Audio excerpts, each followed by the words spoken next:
So, Your Royal Highness, thank you so much for being with us. We're delighted you're here. And many people, I think, know what's happening in Saudi when it comes to the focus on the green economy, of course, but the blue economy also. And I know your professional and indeed personal passion also encourages the growth of the blue economy. Just bring us up to date, if you would, Your Royal Highness, in terms of why it is so important in Saudi, and also, you know, why it's just a little bit of detail, I guess, about the focus Saudi has put into this. Well, thank you for having me again today, and it's a pleasure to be with you. As you know, the Kingdom has Vision 2030, which is looking at how do we foster a healthier environment, not just financially, socially, and economically, but also environmentally. You have with you our climate envoy, Minister Adil Al-Jubair, who is the expert at this. You've also probably heard from our Minister of Tourism as to why the Kingdom is focusing on the economic side of the transformation of the Kingdom. But today I'd love to talk to you just about the Saudi Green Initiative. The Kingdom is committed by 2030 to have 30% of its land and marine areas designated as protected areas. And we are, by 2023, we'd already achieved 24, almost 25%. And why? People ask us, why are we doing this? The Kingdom is a desert nation. Our survival depends on our ability to not just green ourselves, but to be a leader in what this transformation of green, not only energy, but green economy can look like. So when you think of green, I would urge you and encourage you to pull the concept of blue around it, because the oceans today have 90% of our global trade. They're responsible for over 3 billion jobs.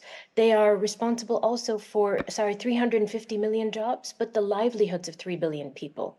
So the numbers alone tell you we must protect the oceans. We must protect the seas. And the Kingdom is showcasing its responsibility through an initiative called the Red Sea Project, which I hope John, who's leading it, is in the audience, or members of his team are present. They have a goal to be the most responsible development in marine areas. And what I'm so proud to say is that they're delivering a 30% net conservation benefit by 2040. So much earlier than many of the other plans that you will have seen presented. They're creating 120,000 jobs. They're going to achieve net zero operations by 2030 because they have a firm belief that tourism isn't simply going to flourish in the Red Sea.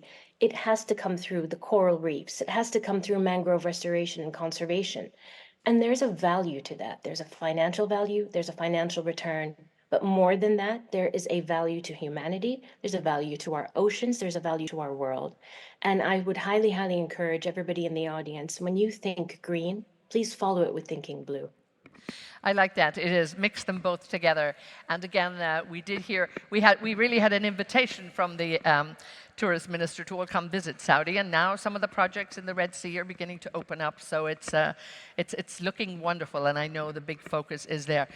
Gustavo, talk to me just a little bit about, you know, under your administration, you delivered the world's biggest debt swap, developed a protected marine area, reduced sovereign debt by doing this, issued blue bonds, and really, when you put all this together, gave the blue economy a sense of new life in Ecuador. So congratulations, that was quite an achievement to pull all that together.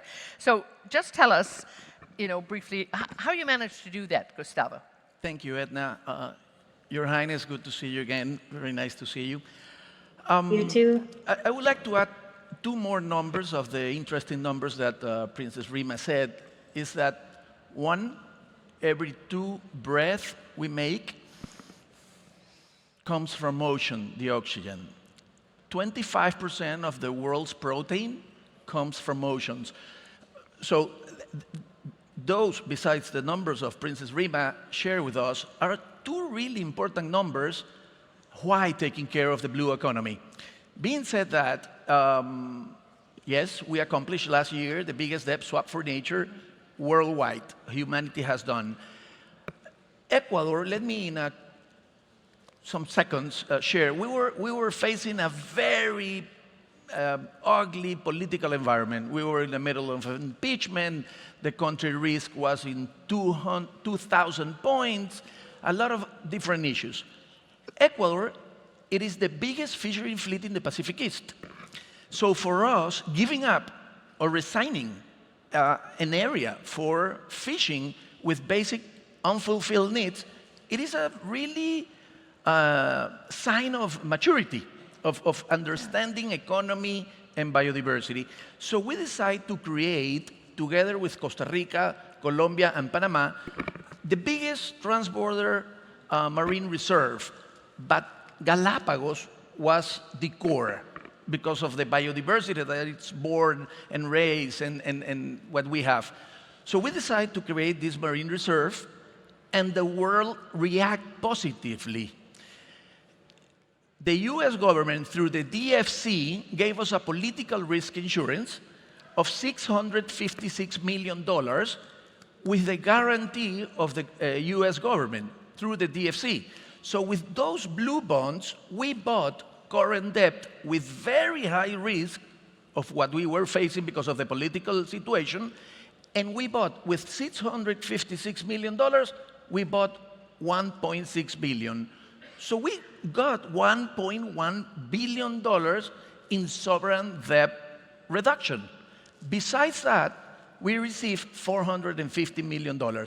So that's in an elevator pitch what can rich countries and developing countries can do, because we have local problems that only with global solutions we can solve it. So that was our experience on that Quite an debt achievement, swap. yes, indeed, quite an achievement. And again, I think really showing the economic sense of it.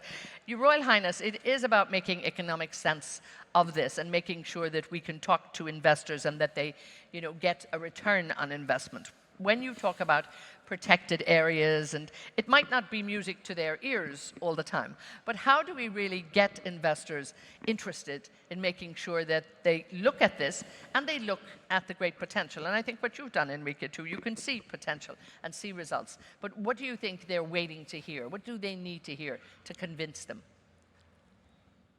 So I think it's two things. Number one, I think there's a great lack of data on the value of the oceans. We know that the value of the natural capital is not just huge, it's contributing to about $70 trillion to global GDP annually. So how do we translate that big number into actionable items? What we have found in speaking to companies is when we talk to them about, if you're a bank, if you're a financial institution, and you're loaning a fisherman funds, he's using that for his schooling of his children. He's using that for his day-to-day life. But if his livelihood, which is fishing, is overfished and destroyed, the whole system is destroyed. The companies that are selling him his boats, the people that are doing the repairs, where he's buying the energy from in order to move his ship, if there's no fish, he has no job. Apply that across the board to across every single marine job. We have to save these oceans. So what we're talking to the business community and what we hope to be presenting at FII in Riyadh is a platform called Ocean Central, which I'm very excited about, which puts this data up there, which shows you the financial impact of the decisions made to the ocean and then the ocean impact to financial decisions. I think it's high time that we take the world of activism and tie it into the sensibility of the world of profit. And I think there's no shame in merging the two together, because we can't shout, shun, and shame people, because the very people that need to make the change are the big industries. It is the people who are answering to their shareholders, that are moving ships and goods across the seas. And what we hope to present to them is there are small hacks that you can do to your business, whether it's noise pollution, light pollution, preservatives, all sorts of things that we can change, small micro shifts that don't destroy your business. On the contrary, it enhances not just your ability to do business, but to stand up in front of the next generation and say, I am concerned about you. You are not just a consumer, you're an individual that has impact. And I think as businesses begin to realize this youthful generation has needs that perhaps are a bit more demanding than the generation I came from, they have to respond.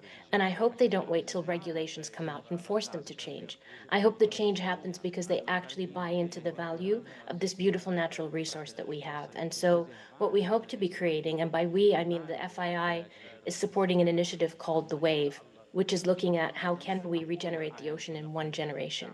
It's possible, but it is impossible without the business community. And like I said, we don't shout, shame, or shun. We invite people to come in and see the financial benefit to their sectors in being a part of the climate advocacy program. And indeed, it is these type of initiatives that will get people interested, it'll get them excited. And I'm beginning to see, I think, a lot of, the big maritime companies and even the energy companies that are, delivering maritime fuel and all of that. It is top of their agenda, and I think this is a great development, and it's exciting.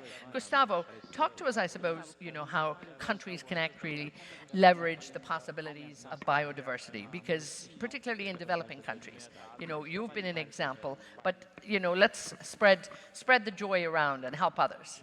Sure, thank you, Eithne. Let me once again attach to Princess Reema's extraordinary response or answer by, again, another number. I didn't knew my president before. I was former Minister of Environment and later Chancellor. And he called me and said, I know you're into sustainability. I need to talk to you and please explain me why it's so important taking care of the biodiversity. And I knew I was in front of a former banker before he was president, so he was a man of numbers. And I said, President, well, he was a candidate by then. Do you know how much it's worth a pound of a marlin in Costa Rica and how much it's worth a pound of a marlin in Ecuador? I said, a pound of a marlin in Costa Rica, it's worth $750. And a pound of a marlin in Ecuador, it's worth $3. And his immediate response was, is that expensive, Costa Rica? And I said, no, President. It is because the government created a public policy of catch and release. So they value the life of the marlin for 25 years and related the cost of the rent of the boat, rent of the hotel, the rent of the car, the rent of the salary of the captain, the pier, everything that they expend on the country, catching thousands of times to the same marlin, compared to Ecuador, that we catch it and do ceviche. So tell me, President, the biodiversity worth more alive or dead? No, we should leave everything alive. That's why we created biggest debt swap for conservation, and we reduce our sovereign debt in 1.6 million and a lot of other things.